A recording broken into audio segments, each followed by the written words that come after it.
चलिए देखिए अपना यहाँ पे जो सॉल्व करते हैं अपना एसी के कुछ क्वेश्चंस, जिसके माध्यम से पूरा वो आपका तैयार हो जाएगा। ठीक है, सब कुछ आपको मालूम पड़ गया कैसे काम करता है फेजर डायग्राम, रिएक्टेंस के कर्व कैसे काम करेंगे, सब कुछ मैंने आपको सिखाया हुआ है ना। सबको मालूम है सर, जो रुकावट एक कंपोनेंट आपको देगा उसी को आपने रिएक्टेंस नाम दिया था, है ना। तो मैंने बताया था रेजिस्टेंस में तो वो आर ही काम करेगा। अगर तुम इंडक्टर रिएक्टेंस की बात करोगे एक्सएल, उसको मैंने क्या नाम दिया था, इंडक्टिव रिएक्टेंस। कितना होता है वो, ओमेगा है, अरे याद है। अगर तुम कैपेसिटर की रुकावट की बात करोगे उसको तुमने क्या नाम दिया था, कैपेसिटिव रिएक्टेंस एक्सी, जिसका फॉर्मूला था 1/ओमेगा सी। सब कुछ हमने ट्राई किया हुआ, याद है नहीं याद है। चलिए सवाल पहला बहुत सिंपल है, सवाल पढ़ो, हिंदी बनाओ, प्लॉट करो, सॉल्व हो जाएगा। कोई रॉकेट साइंस नहीं है, कोई मुश्किल सवाल नहीं है। देखिए कैसे वो आपका बनेगा, अभी आपको मालूम पड़ जाएगा। सवाल में क्या दिया हुआ है, एक फिगर दिया हुआ है, फिगर दिया हुआ है अपना यहाँ पे कैपेसिटर के रिएक्टेंस का और फ्रीक्वेंसी ऑफ एसी सोर्स का। ठीक है, ग्राफ दिया हुआ है यहाँ पे। लो भाई, ग्राफ दिया हुआ उसने एक्सी का और ग्राफ दिया हुआ है फ्रीक्वेंसी का। सबको पता है इस ग्राफ कैसे बनेगा आपका, हाइपरबोला। याद है मैंने बताया था। अगर आप एक्सी और न्यू की फ्रीक्वेंसी की बात करोगे वो बनेगा आपका यहाँ पे हाइपरबोला। ठीक है, ग्राफ में ना कुछ ग्राफ बना हाइपरबोला, हमें ये बात मालूम है, फिगर में दिया हुआ है। ठीक है, और यहाँ तक कि उसने कोऑर्डिनेट्स भी मार्क किए हुए, कैसा फ्रीक्वेंसी हर्ट्ज में है।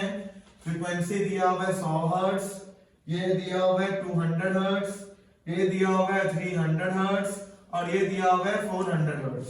उसने वैल्यू आपको दिया हुआ है 2, 4, 6, 8, 10, 12, 14। ठीक है, एक वैल्यू उसने एग्जैक्ट आपको यहाँ पे दिया हुआ है कि जब फ्रीक्वेंसी आपका यहाँ पे 100 होगा तो जो होगा एक्सी कितना काम कर रहा है वो आपका 6 काम कर रहा है, वो दिया होगा, वो आपको दिया होगा। उसने क्या पूछा, कहते ग्राफ को देख के ये बताओ कैपेसिटेंस कितना आएगा कैपेसिटर का। इसके लिए ग्राफ को हमने पढ़ा, पूरा पॉइंट आपको दिया हुआ है। तो हमने क्या देखा ग्राफ से, ग्राफ ये बना आपका यहाँ पे नोट टू स्केल है। ठीक है, ग्राफ को देख के हमने देखा कि जब फ्रीक्वेंसी आपका 100 हर्ट्ज होगा तो जो रुकावट काम कर रहा है, जो काम कर रहा है कैपेसिटिव रिएक्टेंस, वो कितना दिया हुआ है, 6 ओम दिया हुआ है। क्या दिया हुआ है, 6 ओम। कहता भी बताओ कैपेसिटर का कैपेसिटी कितना आएगा। अब सबको पता है एक्सी का फॉर्मूला क्या होता है, वो 1/ओमेगा सी। आया कि नहीं आया। एक्सी कितना है आपका 6 ओम है, ओमेगा क्या होता है 2 पाई न्यू। ओमेगा क्या होता है एंगुलर फ्रीक्वेंसी, वो तो नहीं दिया हुआ, हमें क्या दिया हुआ है, सिंपल फ्रीक्वेंसी दिया हुआ है, तो लगाया 2 पाई न्यू, ये रहा सी। अरे भाई सब कुछ तो दिया हुआ है सर, ये आपका 6 है, 1/2 पाई है, न्यू कितना दिया हुआ है 100 हर्ट्ज, सी कितना आ जाएगा 1 पाई, ये आ जाएगा 2 पाई इंटू 600 फैरेड। इसको अपने आप सॉल्व कर लेना, आंसर आपका तैयार हो जाएगा। आया कि नहीं आया। जब पूरा इसको सॉल्व किया तो कैपेसिटी आपका आ जाएगा 2.65 इंटू 10⁻⁻4 फैरेड। ये बनेगा इसका आंसर। पहला पार्ट तो आपको सॉल्व हो गया, आया। चलिए भाई सेकेंड पार्ट देखिए, उसने क्या कहा, उसने ये कहा, कहता an ideal inductor has the same reactance at 100 hertz frequency. कहता एक इंडक्टर है, उस इंडक्टर का सेम रिएक्टेंस आएगा जो कैपेसिटर का है 100 हर्ट्ज पे, व्हिच मींस इंडक्टर और कैपेसिटर का क्या सेम है, रुकावट सेम है। कहने की बात ये है कि सर जब फ्रीक्वेंसी 100 हर्ट्ज है, जो रुकावट आपका कैपेसिटर का आ रहा है वही रुकावट किसका आएगा, इंडक्टर का। इनडायरेक्टली उसने आपको क्या दे दिया, एक्सएल दे दिया। क्या दे दिया, एक्सएल। हमें पता है कि सर जब फ्रीक्वेंसी 100 हर्ट्ज है तो कैपेसिटर रुकावट कितना काम कर रहा है, 6 ओम काम कर रहा है, और ये रुकावट किसका होगा, इंडक्टर का होगा। ये हमें दिया हुआ है एक्सएल। समझ आया। अच्छा बेटा एक यहाँ पे ज्ञान की बात है, जब सर्किट में एक्सएल और एक्सी बराबर हो जाएगा तो सर्किट में क्या आ जाएगा, रेजोनेंस। क्या आ जाएगा, मैंने बताया था आपको। ऐसे में जो आपका होगा सीरीज आरएलसी सर्किट, वो आ जाएगा रेजोनेंस में, करंट मिलेगा आपको मैक्सिमम, सर्किट तुम्हारा बन जाएगा प्योरली रेजिस्टिव। अरे हाँ ना बोले, विच मींस जो फ्रीक्वेंसी होगा 100 हर्ट्ज का, ये क्या बनेगा रेजोनेटिव फ्रीक्वेंसी। ये क्या बनेगा रेजोनेटिव फ्रीक्वेंसी बन जाएगा। बना नहीं बना? अरे बन गया। उसने हमसे क्या पूछा कि ये बताओ कि इंडक्टर का कि क्या आएगा कोएफिशिएंट ऑफ इंडक्टेंस। और सिंपल है, कैसे? तो हमें मालूम है कि सर एक्सएल का फॉर्मूला होता है ओमेगा एल। अरे याद है? Yes sir. ओमेगा क्या है? Angular frequency. एक्सएल दिया हुआ है, एक्सएल आपका 600 में, ओमेगा 2 पाई म्यू होता है, एल आपको निकालना है ना?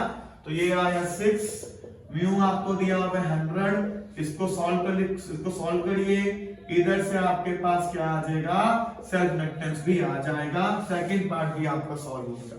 सवाल कितना सिंपल है, बस सवाल को पढ़ना है, हिंदी बनाना है, प्लॉट करना है, ठीक है। इधर क्या आ जाएगा आपका, ये आपका यहाँ पे आ जाएगा हेनरी। क्या आ जाएगा? हेनरी आ जाएगा, ठीक है। ऐसे करके ये आपका यहाँ पे सॉल्व हो जाएगा और ये बन गया यहाँ पे इसका आंसर। लगता है मैंने यहाँ पे गलत कर दिया। ये कितना आ जाएगा? ये 6/2 पाई into 100 आया कि नहीं आया? चलिए देखिए मैंने यहाँ पे थर्ड पार्ट में क्या दिया हुआ है। थर्ड पार्ट की बात करोगे उसने कहा show the graph showing the variation of the reactance of this inductor with the frequency.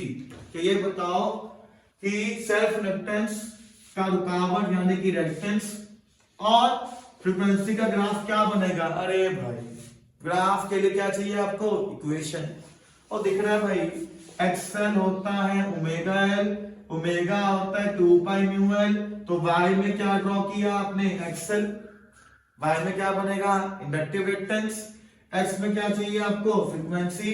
Graph इसका पहले भी हमने ड्रॉ किया होगा। अरे भाई y में कौन है आपका? एक्सएल है, x में कौन है आपका? फ्रीक्वेंसी है। तो y मिला प्रोपोर्शनल टू x। ग्राफ क्या बनेगा? Straight line passing through the origin. लो भाई ये ग्राफ भी आपका यहाँ पे ड्रॉ हो गया। सवाल आपका बन गया। सवाल इतना सिंपल था, ये आपका सॉल्व हो गया। अरे आया कि नहीं आया? अरे आ गया। Yes sir. सवाल आसान था, देखते ही सवाल हो गया, ठीक है। सब कुछ आसान है। बोर्ड्स आ रहे हैं, पढ़ना चालू कर दीजिए। फिजिक्स में न्यूमेरिकल पोर्शन ज्यादा आता है, था और रहेगा। न्यूमेरिकल तभी सॉल्व कर पाओगे जब करोगे प्रैक्टिस, ठीक है। चलिए देखिए नेक्स्ट सवाल। नेक्स्ट